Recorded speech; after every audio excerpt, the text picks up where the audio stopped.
How's everybody doing today? I got another video for you guys. Disclaimer, it's another one of those informative ones. I'm so sorry. But I think this topic is actually a really good one, and it can apply to a lot of people, especially people that are getting into the gym or trying to, change their diet, or how to incorporate their diet into, their lifestyle. And so I'm a pre-workout. I'm drinking some strawberry today, 400 milligrams of caffeine to fill the workout. Anyway, if you guys haven't seen that video, go definitely check that out. It's gonna give you some pointers on how to make your own pre-workout, and super customizable. If you don't like beta alanine, then you can totally omit that. If you want creatine, etc. If you want less caffeine, more caffeine, that's why I like making my own pre-workout. Not just to save money, but it helps based on the day. Like today I'm going slightly heavier, slightly more intense, so I decided to up the caffeine amount. Anyway, that's not what today's topic is. So today's topic is if it fit your macros. So this video won't really make much sense if you don't know what macros are, so I'll link it somewhere here, or I don't know. But so to understand today's topic, you have to have at least a basic understanding what the macros are, right? Carbs, proteins, and fats. Alright, so what is if it fit your macros, or flexible dieting? Essentially, it's you can eat whatever food that fits within your macro needs for the day. So if you guys haven't watched that macro video, give it a check for real. This video will make a whole lot of sense. But anyway, so why is it so popular? If you follow any fitness models or fitness gurus on Instagram or even on social media, they talk about flexible dieting a lot. And of course, the main attraction is there's technically no forbidden foods, right? You can eat burgers, fries, pizza, milkshakes, anything fried, all of that stuff, junk food included, as long as it fits within your macro needs for the day. And this appeals to a lot of people because, a lot of people don't like to cook, or they don't know how to cook, or they have no time, or, it's just they hate the fact that they can't eat these foods because they're on a diet. And so that's essentially what it is. And I think the biggest reason why a lot of people gravitate towards it, or why a lot of people subconsciously do it, that's, in my experience throughout the years, a lot of people, they do it without knowing that they're doing it.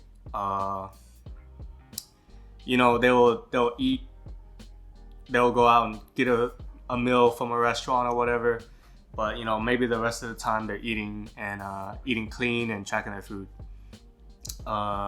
or they kind of just go out to eat, but they're still aware that the foods that they're getting are junk food, or so they try to opt for like a more healthier option. They look through the menu and they say, oh, there's grilled chicken instead of fried chicken, etc.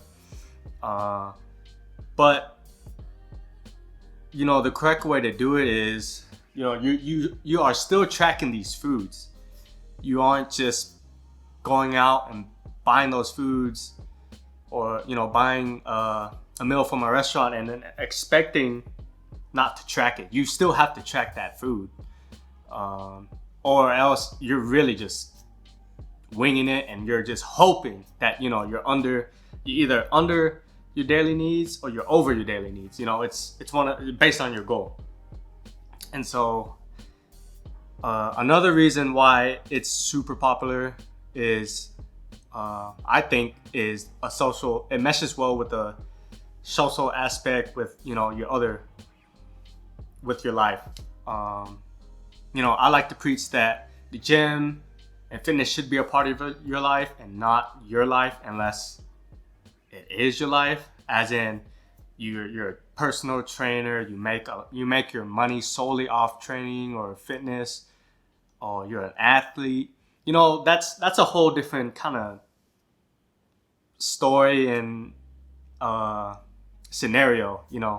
For people like me and probably you, we just enjoy feeling good, enjoy being healthy, and enjoy being fit and being in the fitness lifestyle. So for me, I like to preach to people that come up to me for advice. It's like, hey, you might get bogged down a lot, but don't make this your life. Make it a part of your life, because you will get burnt out if you try to be quote unquote healthy every single time. Like for me, you guys see me track my food and stuff like that, but that's been ingrained in me for years now.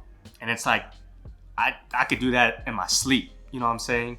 And so I use If It Fit Your Macros, leisurely.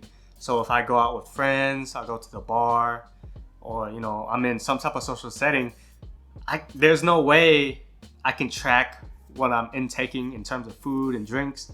There's just no way. Like I'm not bringing a whole scale out or bringing a scale with me and then try to weigh it. Even if I did, said I'm a crazy person that did, I don't know how that person or how it was prepared to even, track it accurately.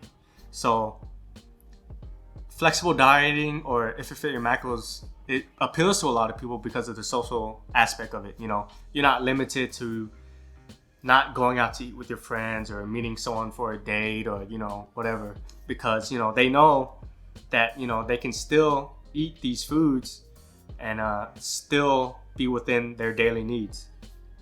And so those are the pros. So let's talk about some cons.